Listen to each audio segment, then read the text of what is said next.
Hey guys, little blues lesson today. We're going to put some chords underneath some cool melodies.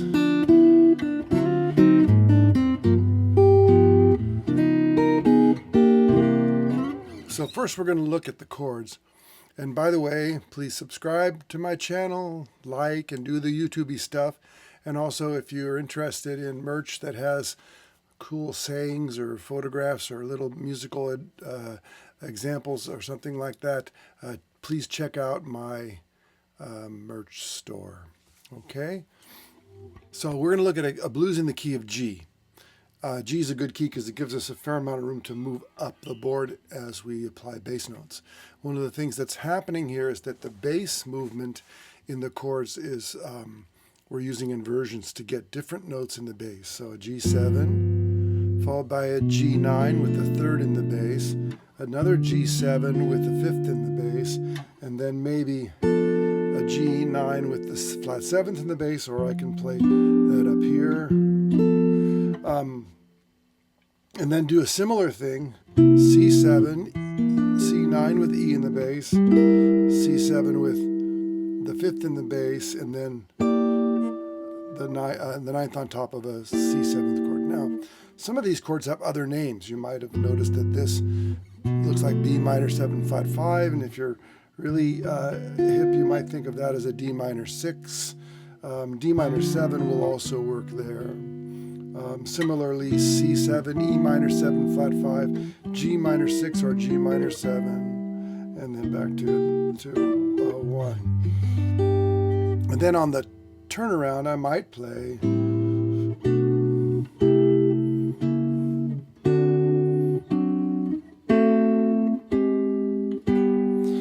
that is A minor 7, B minor 7, C6, which is also a first inversion A minor 7, C sharp diminished, which is like A7, on my way to D7, first inversion, second inversion, then approach the G from above. The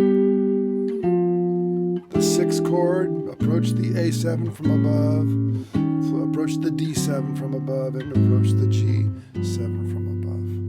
Now, if I have that, it would sound like this. 3, 4.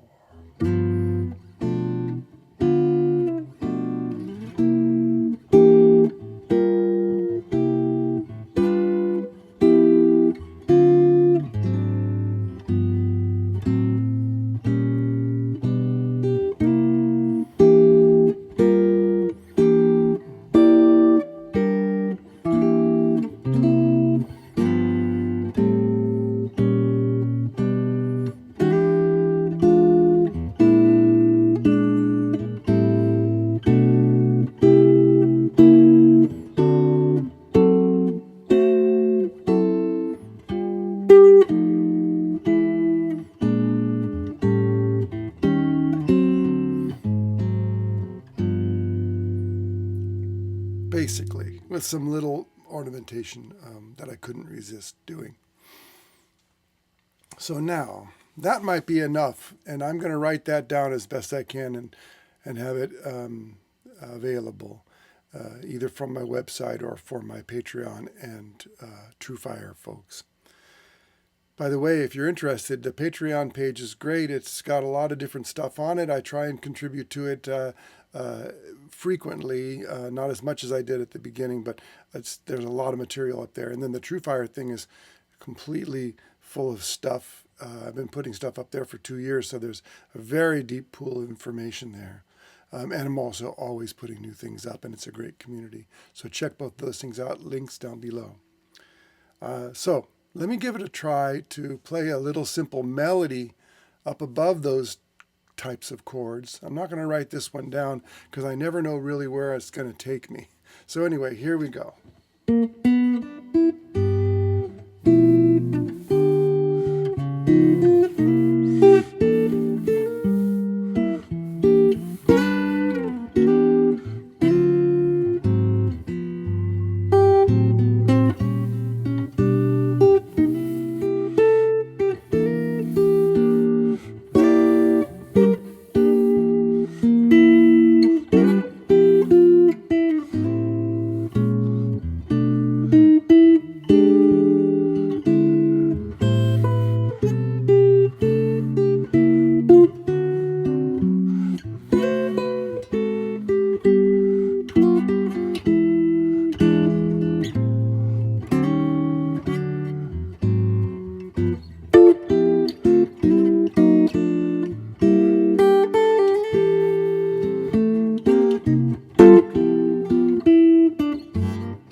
I think that was pretty nice. I got in the weeds there a little bit on the second chorus, but you can see that what we're trying to do is have a nice, smooth flowing, inversion based underpinning of this of these chords, and then sprinkle in and have a cohesive flowing melody over the top. I think the key to it is two things: be able to play those chords with a certain ease and have a few options every time for every situation, and then also to have in your mind a cohesive melody.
So as you can see, I have different solutions for getting around, and I'm always trying to make sure the melody is pronounced beautifully and also clear, as it could stand alone, or it can be incorporated with those type of chordal accompaniments.